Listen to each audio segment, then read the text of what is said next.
नमस्कार, आप देख रहे हैं भारत न्यूज लाइव। तमाम देश दुनिया की खबरों के साथ मैं बीके यादव फिर हाजिर हूं। विपक्षी दलों के इंडिया गठबंधन की 31 अगस्त और 1 सितंबर को बैठक हो रही है। इस बैठक को लेकर मुंबई के ग्रैंड हयात होटल में बुधवार को एक प्रेस कॉन्फ्रेंस आयोजित की गई। राष्ट्रवादी कांग्रेस पार्टी के अध्यक्ष शरद पवार ने प्रेस कॉन्फ्रेंस में बताया कि विपक्षी दलों के इंडिया गठबंधन के मुंबई में हो रही मीटिंग में 28 राजनीतिक दलों के 63 प्रतिनिधि हिस्सा लेंगे। शरद पवार ने यह बात पर भरोसा जताया कि विपक्षी गठबंधन राजनीतिक बदलाव के लिए ऐसा विकल्प पेश करेगा जिससे हराना असंभव होगा। हालांकि उन्होंने ये भी साफ किया है कि इंडिया गठबंधन में सीटों के बंटवारे पर अभी तक कोई चर्चा नहीं हुई है। एकनाथ शिंदे के नेतृत्व वाली एनडीए सरकार में शामिल होने के लिए भतीजे अजीत पवार पर निशाना साधते हुए उन्होंने कहा कि एनपीसी को लेकर कोई दुविधा नहीं है। शरद पवार ने कहा कि जनता सबक सिखा देगी। सितंबर 2023 से कई वित्तीय नियमों में बदलाव होने वाला है। आरबीआई की घोषणा के अनुसार सितंबर महीने की 30 तारीख तक ही 2000 के नोट बदले जा सकते हैं। ऐसा नहीं करने वालों को आगे परेशानी हो सकती है। आधार, पैन और डीमैट खाते से जुड़े कई नियम भी बदल जाएंगे। अगस्त का महीना बस समाप्त होने को है।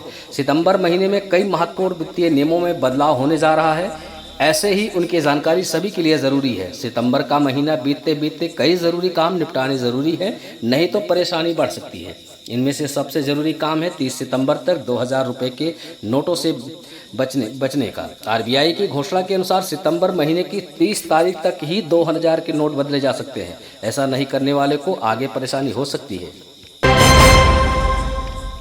बीजापुर में नक्सलियों की प्लाटून के गार्ड इंचार्ज हरीश पदम उर्फ पोज्जा ने गुरुवार को सरेंडर कर दिया। उसके ऊपर 2 लाख रुपए का इनाम था। सरेंडर के बाद हरीश पदम ने कहा कि वह गठबंधन में हो रहे भेदभावपूर्ण व्यवहार और उपेक्षा से त्रस्त हो गया था। राज्य शासन की आत्मसमर्पण नीति से प्रभावित होकर वह सरेंडर कर रहा था। वह टेक लुगु डैम सहित 6 बड़ी वारदातों में शामिल रहा। पुनर्वास नीति के तहत सरकार की ओर से उसे 25,000 रुपये की सहायता राशि प्रदान की गई। राष्ट्रपति द्रौपदी मुर्मू गुरुवार से 2 दिवसीय दौरे पर छत्तीसगढ़ रहेंगी। इस दौरान उनके साथ उनकी बेटी इतिश्री भी नजर आएगी। बताया जाता है कि यह पहला मौका है जब राष्ट्रपति अपने बेटी के साथ यूनिवर्सिटी के दीक्षांत समारोह में शामिल होंगी। इसके अलावा धार्मिक कार्यक्रम में भी शामिल होंगी। राष्ट्रपति द्रौपदी मुर्मू राष्ट्रपति भवन से सुबह दिल्ली एयरपोर्ट पहुंचने के बाद वह सुबह 9:25 बजे वायुसेना के विशेष विमान से रायपुर के लिए रवाना हो चुकी हैं। सुबह 11:05 स्वामी विवेकानंद एयरपोर्ट रायपुर में पहुंचेंगी। वहां पर राज्यपाल विभूषण हरिश्चंदन, मुख्यमंत्री भूपेश बघेल और मेयर एजाज देवर उनकी अगवानी करेंगे। वहीं मुख्य सचिव अमिताभ जैन, डीजीपी अशोक जुनेजा, रायपुर कलेक्टर सर्वेश्वर नरेंद्र भूरे, एसएसपी प्रशांत अग्रवाल भी उनका गर्मजोशी के साथ स्वागत करेंगे। इंडिया गठबंधन के पीएम उम्मीदवार को लेकर किए गए सवाल पर सीएम भूपेश ने कहा 26 दल के लोग क्या तय करेंगे और क्या नहीं करेंगे मुझे नहीं पता, लेकिन एक कांग्रेस के कार्यकर्ता होने के नाते मैं यह कह सकता हूं कांग्रेस का ही पीएम उम्मीदवार होना चाहिए। साथ ही उन्होंने ये भी कहा कि मैं समझता हूं कि इसके लिए राहुल गांधी ही सबसे योग्य व्यक्ति हैं। छत्तीसगढ़ में धर्मांतरण को लेकर किए गए सवाल पर सीएम भूपेश ने कहा कि पूरे देश में हो रहा है तो केंद्र को नियम बना देना चाहिए। उन्होंने कहा कई नेताओं ने जब बार बार छत्तीसगढ़ में धर्मांतरण के मामले बढ़ने के आरोप लगाए तो आंकड़े निकलवाए कि किस कार्यकाल में सबसे ज़्यादा चर्चा बने। साथ ही मैंने चुनौती दी कि सबसे ज़्यादा चर्चा भाजपा के शासनकाल में बने। ये चुनौती को स्वीकार नहीं कर रहे और धर्मांतरण इन्हीं भाजपा के कार्यकाल में सबसे ज़्यादा हुआ है। बीजेपी के राष्ट्रीय महासचिव की अहम बैठक आज शाम को बीजेपी मुख्यालय पर होगी। बड़ी बैठक में बीजेपी अध्यक्ष जेपी नड्डा की अध्यक्षता में बैठक आगामी विधानसभा चुनाव को लेकर होगा मंथन। लोकसभा चुनाव की तैयारियों को लेकर भी मंथन होगा। पार्टी के आगामी कार्यक्रमों पर भी की जाएगी चर्चा।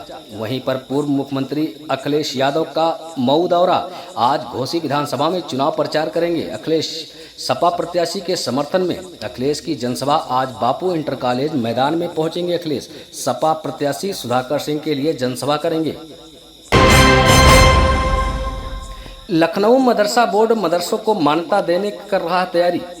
8,449 मदरसों को शासन स्तर पर मिलेगी मान्यता। शासन स्तर पर मदरसों का कराया जा रहा था सर्वे। मान्यता पर 11 सितंबर को होगा फैसला। मदरसा शिक्षा परिषद की सोमवार को बोर्ड के सदस्यों की ही नहीं पहुंचने पर बुलाई गई बैठक को किया गया स्थगित। बोर्ड यह प्रक्रिया 2016 के बाद करने जा रहा है। वाराणसी में विभिन्न सांस्कृतिक कार्यक्रमों से गुलजार होने वाली है। प्रशासन की तरफ से तैयारियों को अंतिम रूप दिया जा रहा है। 10 अक्टूबर से 2 नवंबर तक सांसद खेल महोत्सव का आयोजन किया जाएगा। जिला प्रशासन कार्यक्रम की तैयारियों में जुटा है। सांसद खेल महोत्सव के तहत पंचायत स्तर से लेकर जिला स्तर तक अनेक कार्यक्रम आयोजित किए जाएंगे। कार्यक्रम का उद्देश्य युवा पीढ़ी में खेल भावना को बढ़ावा देना है। सांसद खेल महोत्सव में प्रतिभाग लेने के लिए पंजीकरण ऑनलाइन होगा। सांसद खेल महोत्सव के तहत प्रमुख तौर पर 5 कैटेगरी बनाई गई है। 5 कैटेगरी में कुल 31 कार्यक्रम होंगे। सांसद खेल में महोत्सव में दिव्यांग जनों की भी अलग कैटेगरी होगी। मंडलायुक्त कौशल राज शर्मा ने विभागीय अधिकारियों के साथ सांसद खेल महोत्सव की तैयारियों की समीक्षा बैठक की। उन्होंने युवाओं को आह्वान करते हुए ज़्यादा से ज़्यादा संख्या में शामिल होने की अपील की। बैठक में सभी कार्यक्रमों को एक ही मैदान पर आयोजित करने पर भी चर्चा हुई। अयोध्या पुलिस ने सरयू में डूबते युवक की बचाई जान। बता दें कि राज कमल पुत्र धरणीधर शुक्ला निवासी गांव धर्मसराय थाना फरकपुर जनपद बहराइच से जो कांवर लेकर अयोध्या आए हुए थे, पुराना पुल के पास स्नान करते समय मिर्गी का दौरा आया, जिस कारण गहरे पानी में डूबने लगे।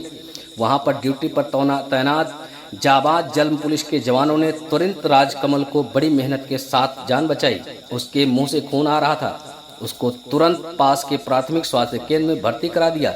वहां पर प्राथमिक उपचार के बाद युवक के परिवार द्वारा अयोध्या पुलिस को धन्यवाद कहा गया। पूर्व केंद्रीय मंत्री व जिले की सांसद मेनका संजय गांधी ने मंगलवार को अपने दौरे के दूसरे अंतिम दिन कूरेभार ब्लॉक मुख्यालय पर 215 स्वयं सहायता समूह की महिलाओं की आजीविका संवर्धन के लिए 4 करोड़ 22 लाख रुपए के चेक का वितरण किया। श्रीमती गांधी ने 30 लाभार्थियों को पीएम आवास व 10-20 सखियों को साड़ी वितरण किया। श्रीमती गांधी ने ब्लॉक मुख्यालय पर नवनिर्मित सभा कक्ष का लोकार्पण किया।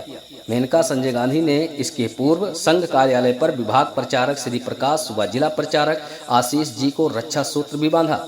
मिलते हैं फिर हम अगली खबर के साथ। तब तक हमारे चैनल को सब्सक्राइब, लाइक और शेयर करना ना भूलें। धन्यवाद।